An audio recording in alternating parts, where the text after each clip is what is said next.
Hi everyone, welcome to Insights with Lily Zhang. Today is 5th of May. Yeah, we just had Labor Day, or how do we call that? 1st of May Day. But actually, I've told so many of my European and Chinese friends in Australia, we don't celebrate 1st of May. We don't have this Labor Day. We have Labor Day probably in September, but not 1st of May. And 1st of May, I think that's a Labor Day for communist countries and Germany, America, some part of that, not in Australia. Anyway, at the moment, I think there's some kind of good news in Europe, like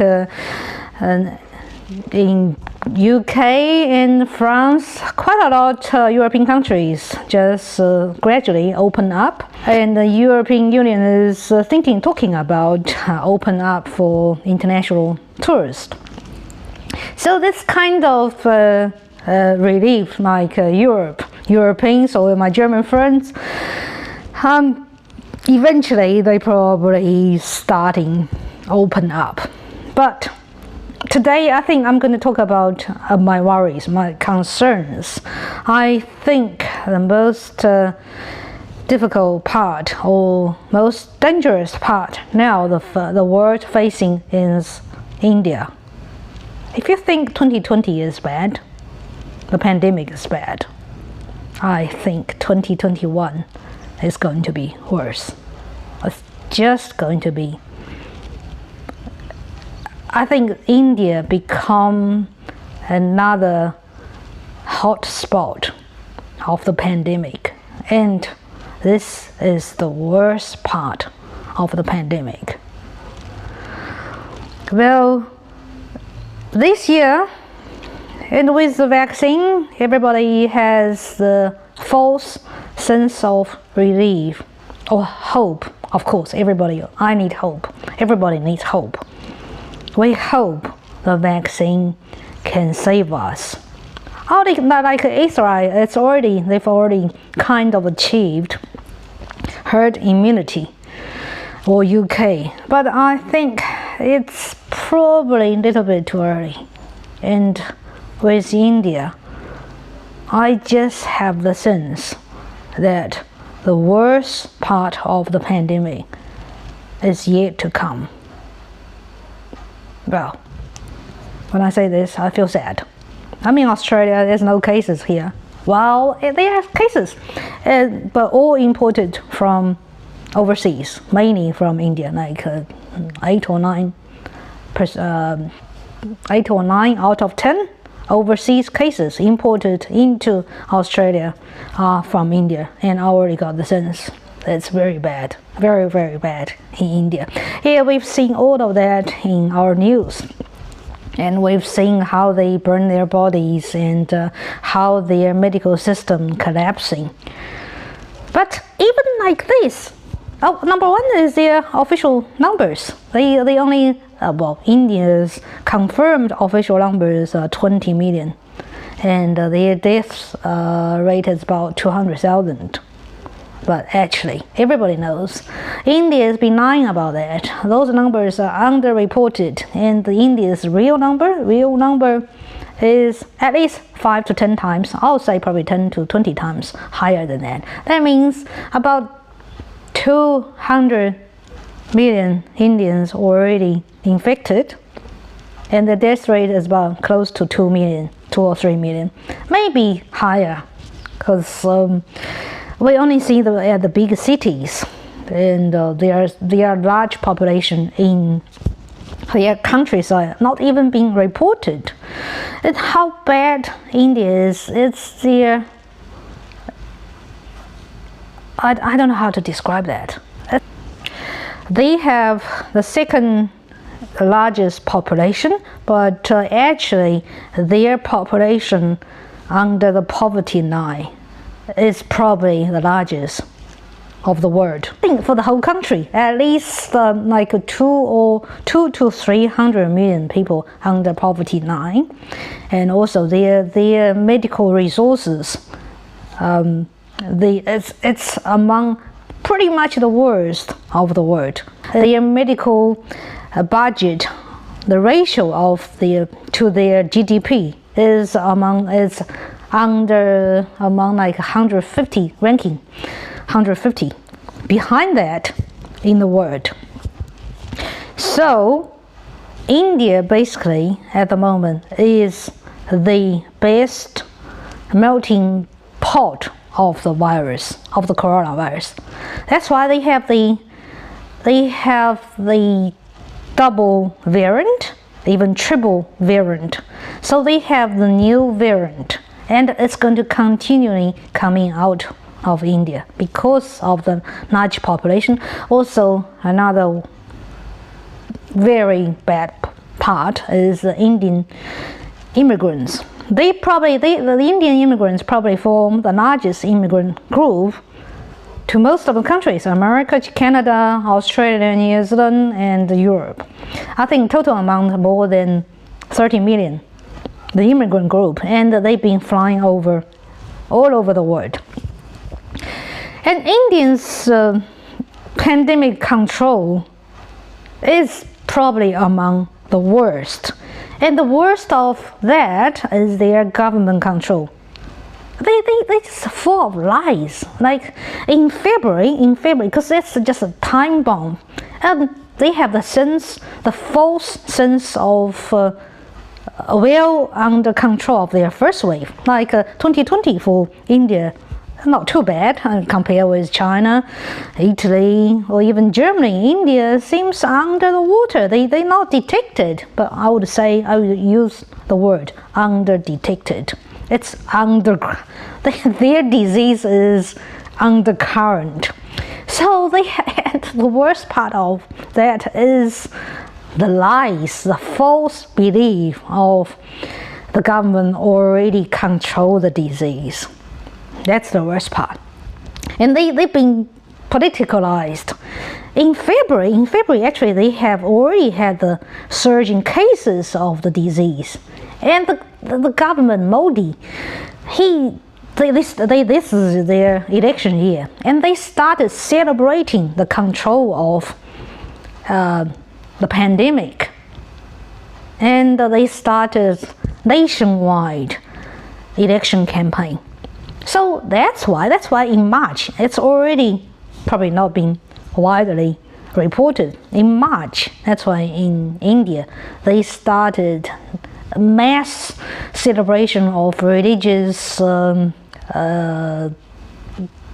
have festivals.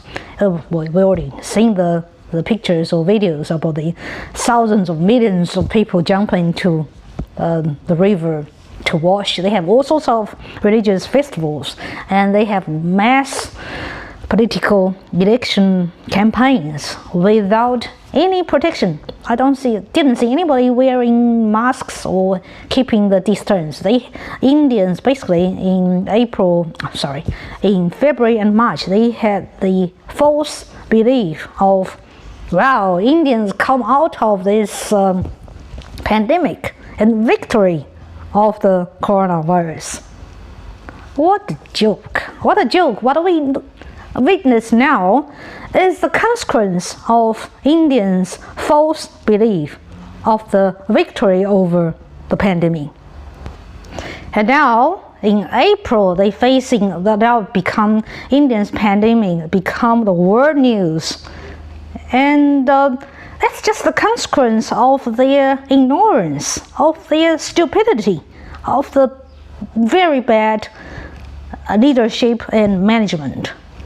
And then we suddenly started, the world recognized, whoa, it's bad. The Indian pandemic is not under control, and there's a new Indian variant of the virus. It's already been cooking since last year.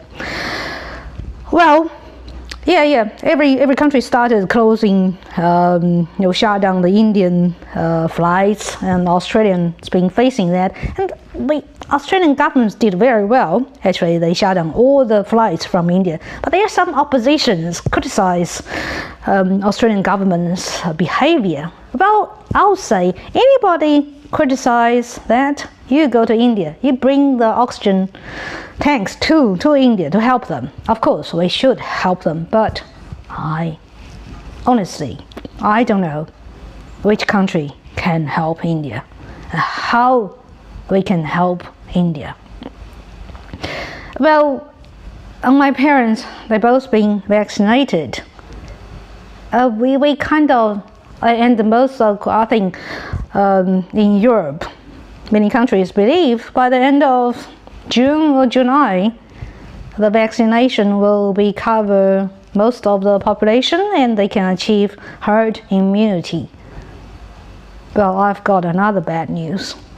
Vaccination is not the way out of this pandemic. Because two reasons. Number one is just probably very bad news on 3rd of May. Just an Indian doctor called, it's not Indian doctor, he's a American doctor, but just an Indian American doctor. His name is Raj Kapila. He died on 3rd of May. And he's a professor and expert of this pandemic, this virus control. And he went from America, he went to India, try to help India. And he got infected, the Indian new variant and variant that got infected and died 2 days ago. And the worst part, he was vaccinated twice by the Pfizer vaccine. That means that just casted a doubt. Does this vaccine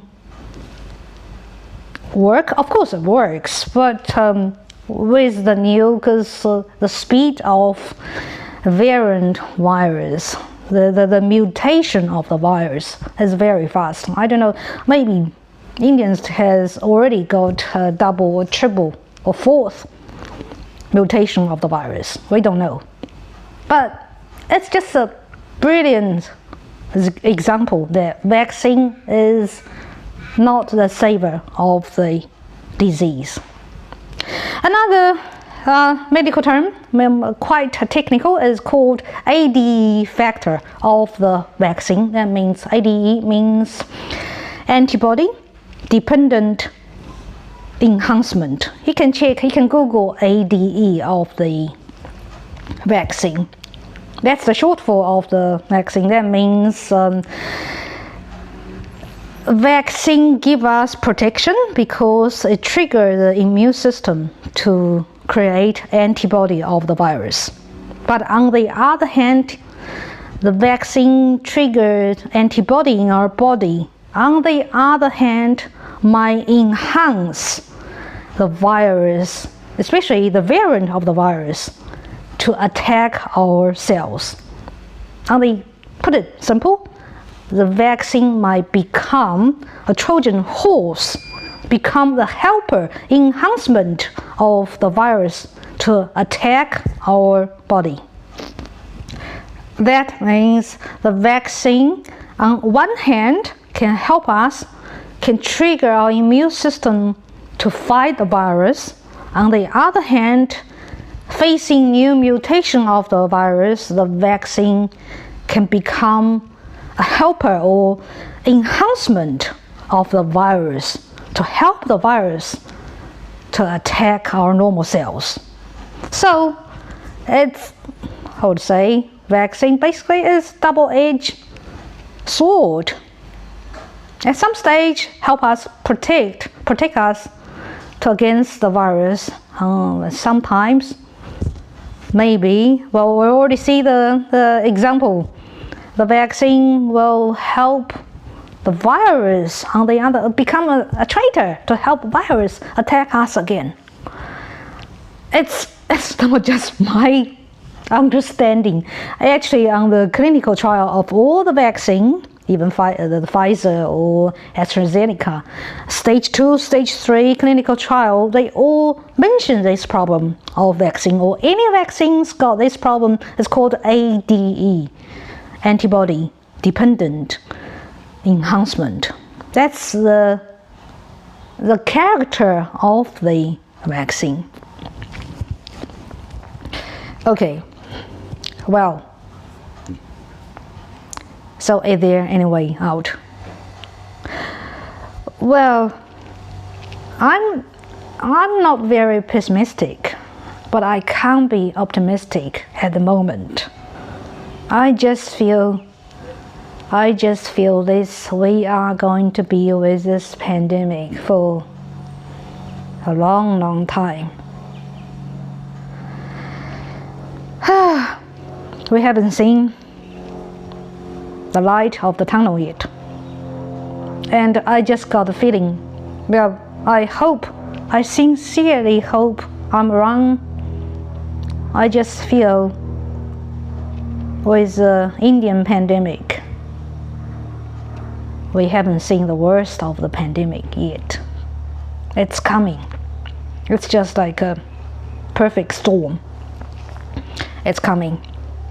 And with some European countries open up, I think we already seen South Asia, like Bangladesh, Pakistan, Thailand, they have the surge in cases of the Indian variant viruses now. And I think next is going to be Europe. And with some European countries open up, that's got very high risks.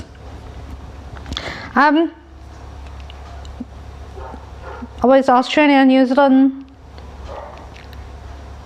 because of the isolation, of the geographic isolation, we're probably in better position, but no one is safe.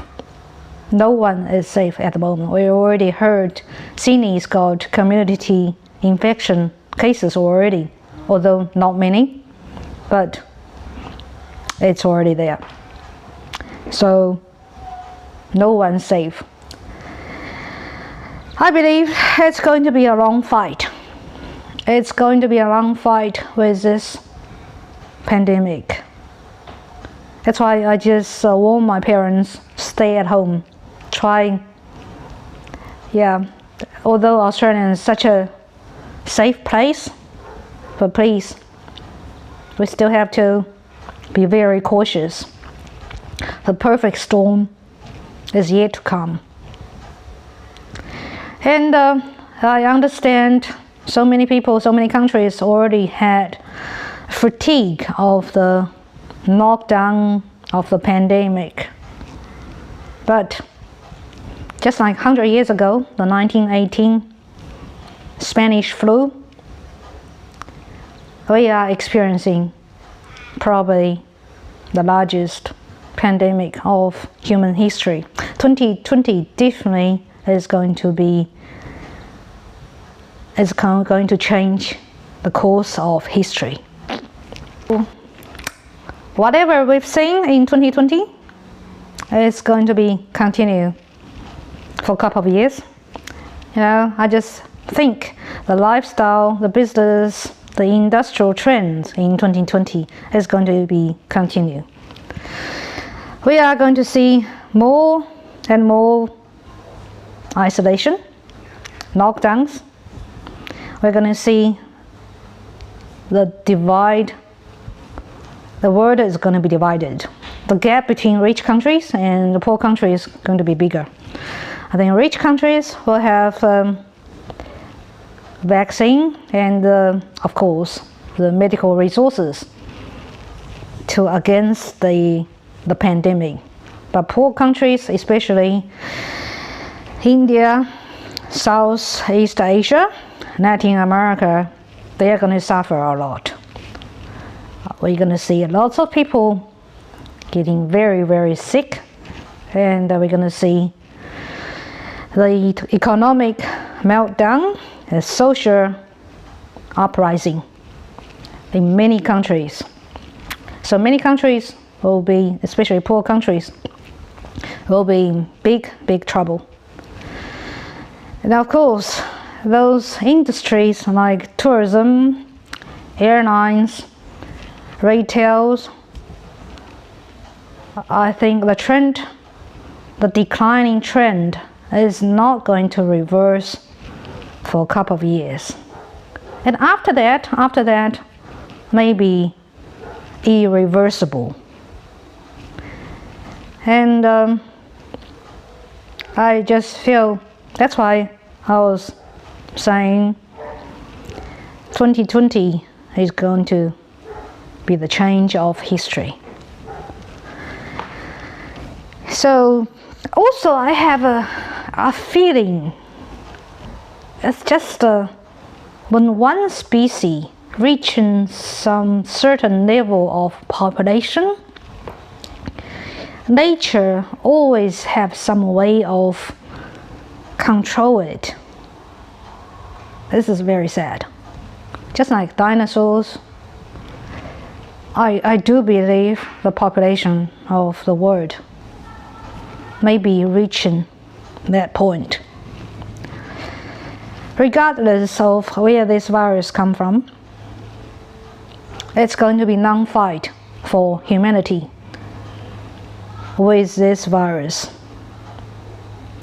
And also, maybe that's a nature's way to control one species.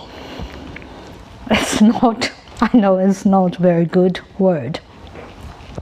Yeah, if you're against my opinions, let me know. I'm just speaking out my mind. Yeah, so that's my program today. I was going to show you guys more videos, but probably next program. But I think this Indian pandemic situation is very doomed. It's not just one country, one nation. It's the whole world. It's the whole humanity. I know we have to fight. We have to fight for our survival. But how and for how long? I don't know. But anyway, let's have hope. Let's believe, let's hope science can help us. Humanity will survive. Yeah, and I will say, I wish you all the best. Take care. Thank you for watching. And if you agree on my opinions, please like, forward, and of course, most importantly, subscribe to my channel and share my opinion with your friends and families.